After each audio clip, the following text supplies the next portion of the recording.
So let me start with the 5 biggest mistakes that entrepreneurs make. The first is having unclear goals and an unclear mission. Now, I know it sounds like something you might read in a textbook, but I really find it very valuable when I founded a company with co-founders to literally sit down and write out what are our goals, what do we intend to do, and in particular, what is our measure of success? When do we say, yep, that's a successful company?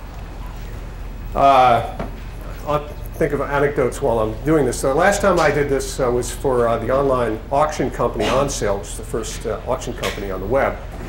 And I remember I sat down with my co-founder and we said, geez, you know, among the other goals that we had, one of them was if we can ever build the company up to be worth $20 million and we can sell it, that's a terrific success and we're really happy about it. And he brought that to me and reminded me of that the day our market cap hit $2 billion. So sometimes you don't meet your goals. But it's very important to understand that, because you'll find that even though you think everybody has the same goals and they're in it for the same things, sometimes they're not. And you just write it down. You can always bring it out, read it often. It's very valuable. That's the biggest mistake, is not being clear on what your goals are.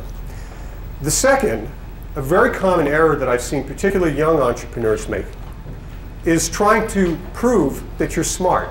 You're really doing it for ego gratification, not because you want to build a company or you want to do something great or you want to solve some particular problem or bring technology to a needy world or whatever it might be.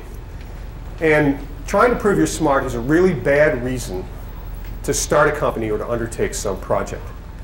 One of the problems that occurs under those circumstances is typically you don't want to share the credit with other people. And other people will very definitely be due credit under all circumstances. And by not sharing that credit, you don't get their help and you don't get their support.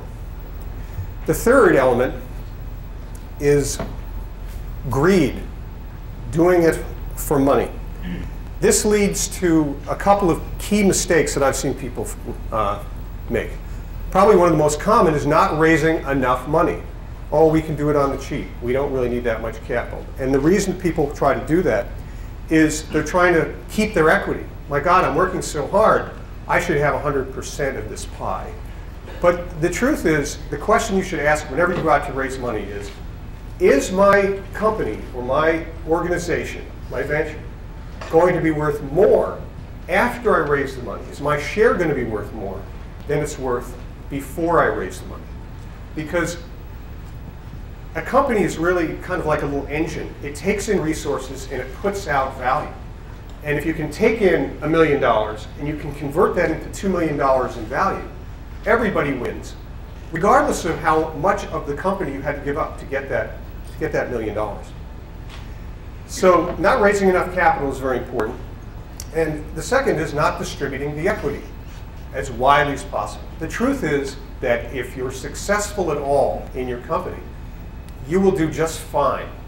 And there's an old joke in the Valley, I don't know if this is circulated around here, that equity is like shit. If you pile it up, it just smells bad. But if you spread it around, lots of wonderful things grow.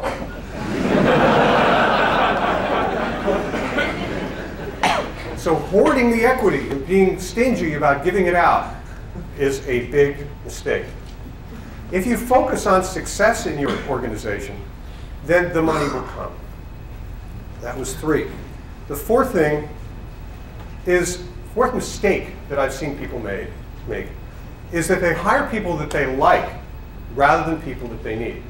Now, many companies have started right here at Stanford by people who are graduating from whatever program they're in, and they have some friends that they really like and say, let's go start a company so we can stay together, so we can work together. We've had a great time this past few years. We want to continue to do it.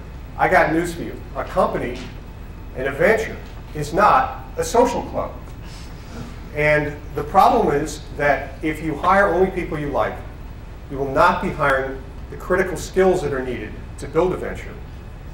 And you will tend to hire people who are like you and bring to the table different skills and different points of view, which are so critical to being able to integrate into the activity that, that you're involved in.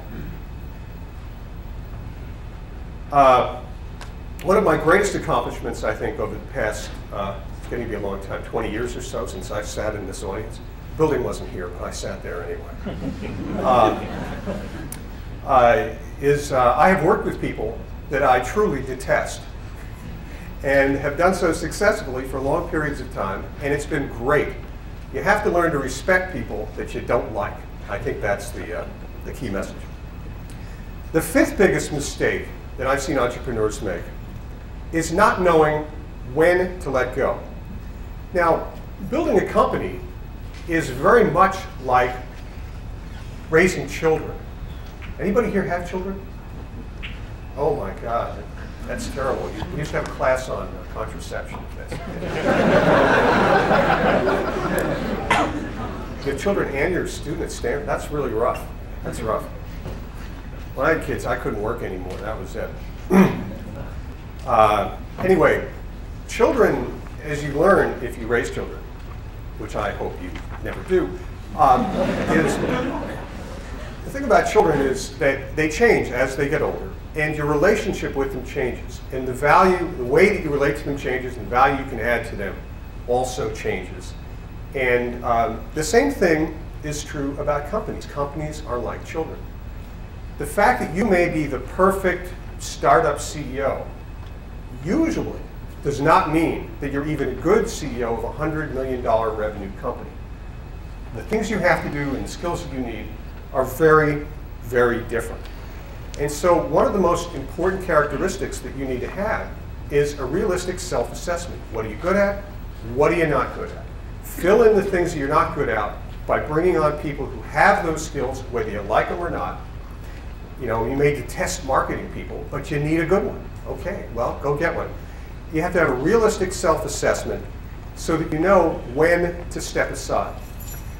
One of the finest comments I've ever heard here in the Silicon Valley was talking to somebody who seriously said, "My ambition in life is to be a vice president at my own company." And I think that says it all.